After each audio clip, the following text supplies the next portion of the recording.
Hi students, welcome to the class. This is Karthika. So, ഇന്ന് നമ്മൾ discuss ചെയ്യാൻ പോകുന്നത് കെമിസ്ട്രിയിലെ കെമിക്കൽ ബോണ്ടിങ് എന്ന് പറഞ്ഞ ചാപ്റ്ററാണ്.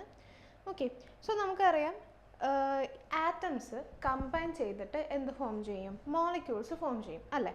For example oxygen and hydrogen molecules combine ചെയ്തിട്ടാണ് നമുക്ക് എന്ത് കിട്ടുന്നത്? വാട്ടർ മോളിക്യൂൾസ് ഫോം ചെയ്യുന്നത് അല്ലേ? അതേപോലെ കാർബണും രണ്ട് ഓക്സിജൻ മോളിക്യൂൾസും കൂടെ കമ്പൈൻ ചെയ്തിട്ട് ബോണ്ട് ചെയ്തിട്ട് തമ്മിൽ ബോണ്ടിങ് നടന്നിട്ടാണ് നമുക്ക് കാർബൺ ഡയോക്സൈഡ് എന്നുള്ള മോളിക്യൂൾ നമുക്ക് കിട്ടുന്നത്. സോ ഈ ചാപ്റ്ററിൽ നമ്മൾ നോക്കാൻ പോകുന്നത് വൈ ഡു ആറ്റംസ് കമ്പൈൻ, എന്തുകൊണ്ടാണ് ഇങ്ങനെ ആറ്റംസ് കമ്പൈൻ ചെയ്യുന്നത്, എന്താവശ്യത്തിനാണ് ഇവരിങ്ങനെ ബോണ്ടുകൾ ഫോം ചെയ്യുന്നത്, and what are the different ways in which atoms can combine, ഏതൊക്കെ തരത്തിൽ ആറ്റംസിന് ഇങ്ങനെ ബോണ്ടിങ് ചെയ്യാൻ പറ്റും അല്ലെങ്കിൽ ആറ്റംസിന് ഇങ്ങനെ കമ്പൈൻ ചെയ്യാൻ പറ്റും, and also what are the different shapes of the molecules. ഈ മോളിക്യൂൾസൊക്കെ എല്ലാം നമ്മൾ CO2 എന്ന് എഴുതുന്ന പോലെ നമുക്കറിയാം കാർബൺ ഡയോക്സൈഡ് ലീനിയർ ഷേപ്പിലാണ് എക്സിസ്റ്റ് ചെയ്യുക അല്ലേ?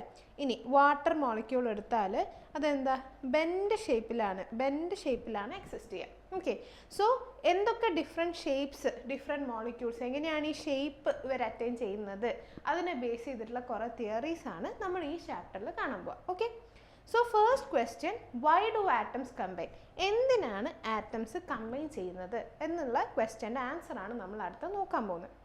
ഓക്കെ, സോ അത് പറയുന്നതിന് മുന്നേ we should know what is വാലൻസ് electron, എന്താണ് വാലൻസ് ഇലക്ട്രോൺ.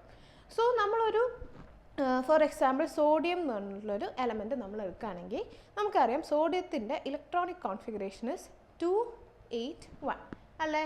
അതായത് സോഡിയം എന്ന് പറഞ്ഞ ആറ്റത്തിൻ്റെ നടുക്ക് ന്യൂക്ലിയസ് ഉണ്ടായിരിക്കും, അതിന് ചുറ്റും ഓർബിറ്റൽസ് ഉണ്ടായിരിക്കും, ഈ ഓർബിറ്റൽസിലായിരിക്കും എന്ത് ചെയ്യുക, ഇലക്ട്രോൺസ് എക്സിസ്റ്റ് ചെയ്യുക. ഓക്കെ, സോ ഈ ഇലക്ട്രോൺസിനെ നമ്മളിപ്പോൾ റെപ്രസെൻ്റ് ചെയ്യാൻ വേണ്ടിയിട്ട് ഫോർ എക്സാമ്പിൾ ഓക്കെ ഇലക്ട്രോൺസ് ആദ്യത്തെ ഷെല്ലിൽ 2 ഇലക്ട്രോൺസ് ഉണ്ടായിരിക്കും, രണ്ടാമത്തെ ഷെല്ലിൽ 8 ഇലക്ട്രോൺസ് പ്രസൻ്റ് ആയിരിക്കും, 4 5 6 7 8 ഓക്കെ, മൂന്നാമത്തെ ഷെല്ലിൽ ഒരൊറ്റ ഇലക്ട്രോൺ ആയിരിക്കും പ്രസൻ്റ് ആയിട്ടുണ്ടാവുക. ഓക്കെ, സോ ഈ വാലൻസ് ഷെൽ എന്ന് വെച്ചാൽ ഈ ഔട്ടർ മോസ്റ്റ് ഷെൽ, ഓക്കെ, ഈ ആറ്റത്തിൻ്റെ അല്ലെങ്കിൽ എലമെൻറ്റിൻ്റെ ഔട്ടർ മോസ്റ്റ് ഷെല്ലിനെയാണ് നമ്മൾ എന്ത് പറയുക, വാലൻസ് ഷെൽ എന്ന് പറയാം. Okay, that is it is the outermost electron shell of an atom. ഇനി വാട്ട് ഈസ് വാലൻസ് ഇലക്ട്രോൺസ്? ഈ ഔട്ടർമോസ്റ്റ് ഷെല്ല്, അതായത് ഈ വാലൻസ് ഷെല്ലിൽ എത്ര നമ്പർ ഓഫ് ഇലക്ട്രോൺസ് ഉണ്ട് അതിനെയാണ് നമ്മൾ വാലൻസ് ഇലക്ട്രോൺസ് എന്ന് പറയാം. അപ്പോൾ സോഡിയത്തിൻ്റെ കേസിൽ വാലൻസ് ഇലക്ട്രോൺസ് എന്ന് പറയുന്നത് വിൽ ബി ഈക്വൽ ടു 1. കാരണം എന്താ, ഒരു 8 ഇലക്ട്രോൺ മാത്രമേ ഇതിൻ്റെ വാലൻസ് ഷെല്ലിൽ പ്രസൻ്റ് ആയിട്ടുള്ളൂ.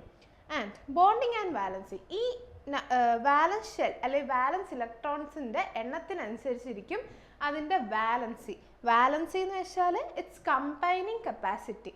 ഓക്കെ, നമുക്കറിയാം എല്ലാ ആറ്റവും ട്രൈ ചെയ്യുക to obtain the octet. Okay, noble gas configuration കിട്ടാനാണ് എല്ലാ ആറ്റവും എന്ത് ചെയ്യുക, ട്രൈ ചെയ്യുക. അപ്പോൾ എത്ര നമ്പർ ഓഫ് ഇലക്ട്രോൺസ് ഇവിടെ ആഡ് ചെയ്യണം, എത്ര നമ്പർ ഓഫ് ഇലക്ട്രോൺസ് അവിടെ ഗെയിൻ ചെയ്യണം, അല്ലെങ്കിൽ എത്ര നമ്പർ ഓഫ് ഇലക്ട്രോൺസ് അവിടെ ലൂസ് ചെയ്യണം, അതിനെയാണ് നമ്മൾ എന്ത് പറയുക, വാലൻസി എന്ന് പറയാം. ഓക്കെ, അപ്പോൾ സോഡിയത്തിൻ്റെ കേസിൽ ഇവിടെ ഈ ഒരൊറ്റ ഇലക്ട്രോൺ, അതായത് സോഡിയത്തിൻ്റെ ഈ ഒരൊറ്റ ഇലക്ട്രോൺ പോയി കഴിഞ്ഞാൽ എന്ത് കിട്ടും, സോഡിയത്തിന് നോബിൾ ഗ്യാസ് കോൺഫിഗറേഷൻ കിട്ടും അല്ലേ?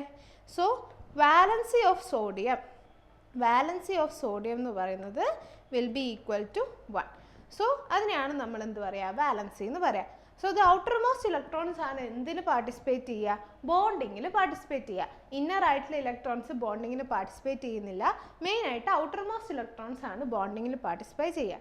And it also determines atoms combining capacity, അവരാണ് ആറ്റത്തിൻ്റെ വാലൻസിനെ ഡിറ്റർമൈൻ ചെയ്യുന്നത്.